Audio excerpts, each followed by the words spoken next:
여러분 안녕하십니까? 문화, 심리, 사회, 연애 현상을 알려드리는 상담 심리학 박사 권영찬 교수입니다. 이번 시간에 우리 황용님에 대한 내용인데요.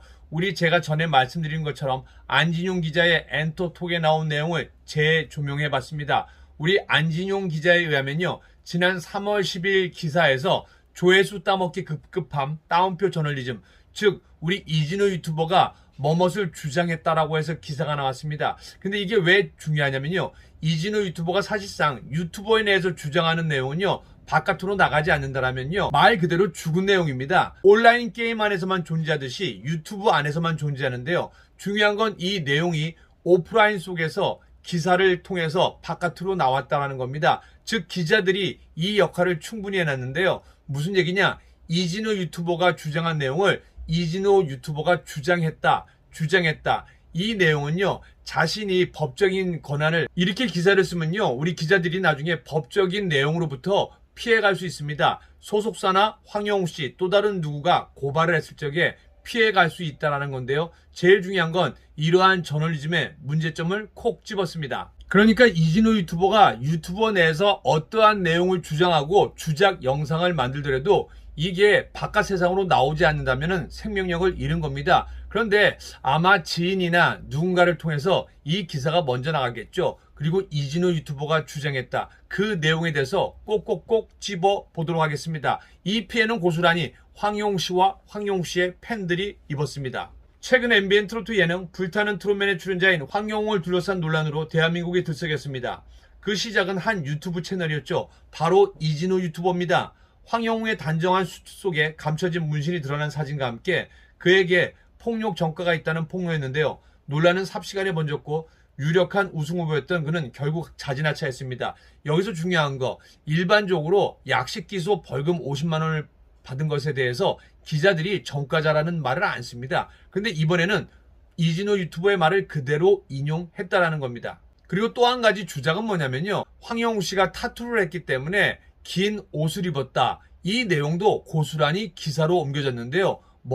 이진우 유튜버가 주장했다라고 되어 있습니다. 그리고 제일 중요한 거, 제가 직접 자동차 하청업체에 전화를 해봤는데요. 그거는 개인정보법에 대해서 알려드릴 수가 없다고 했습니다. 근데 이 내용도 마치 인터뷰를 한 것처럼 황영웅 씨의 모든 내용이 거짓인 것 같다라고 얘기를 했습니다. 근데 이 내용도 기자를 통해서 이진우 유튜버가 주장했다. 즉 무슨 얘기냐? 몇백 개가 넘는 기사가 팩트는 하나도 없습니다. 전부 이진우 유튜버가 주장했다로 시작해서 주장했다로 끝났습니다. 그러니까 더 이상은 황영웅 씨를 공격할 수가 없는 겁니다. 세상이 이렇게 돌아가야 되겠습니까? 나머지 내용도 한번 제가 분석해 드리겠습니다. 이 과정에서 일부 언론이 얄미운 신우이 역할을 했다는 인상이 강한데요. 황영웅을 향한 주장이 나왔을 때 적잖은 온라인 매체들이 해당 유튜버의 주장을 고스란히 실어 나르기 바빴습니다. 그 과정에서 언론의 본령이라 할 수 있는 취재는 배제됐는데요. 친분이 있는 온라인 매체 후배에게 물었습니다. 황영웅 쪽 입장은 확인해봤어라는 질문에 돌아온 답은 그래서 그 유튜버가 주장했다고 썼어요였죠.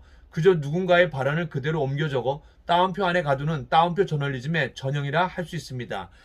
중요한 거는요. 이 뉴스 하나 때문에 우리 불타는 트롯맨의 황영웅 씨가 1위에서 자진 하차까지 이뤘다는 겁니다. 또 중요한 거는 불타는 트롯맨 탑7이 황영웅 씨가 자진 하차하자 이 또한도 주목을 받지 못하고 주춤한다라는 겁니다. 과연 이진우 유튜버가 주장했다라는 거, 그 후속 보도가 없습니다. 심지어는 공중파인 MBC조차도 팩트 없는 내용으로 이진우 유튜버의 주장을 그대로 담았습니다. 이게 굉장히 문제가 되는 게요. 한 사람의 인생을 팩트도 따져보지 않고 뭐뭐가 주장했다로 사람의 일생을 망가뜨렸기 때문입니다. 이진우 유튜버 다시 한번 본인이 만든 영상 주작했습니까? 안 했습니까? 그리고 그 자동차 관계자 인터뷰했습니까? 안 했습니까? 제가 보기로는 인터뷰를 안 한 것 같은데 어떻게 그렇게 주작을 쉽게 할 수 있는지 밝혀주시기 바랍니다. 기자 여러분들, 권영찬 유튜버가 이진우 유튜버를 이렇게 해서 주작했다는 내용도 기사로 실어주시기 바랍니다. 이진우 유튜버가 주작을 했다라고 권영찬이 주장했다. 한 80개만 내주십시오. 이게 바로 언론 보도의 문제점이 아닌가 지적해 봅니다.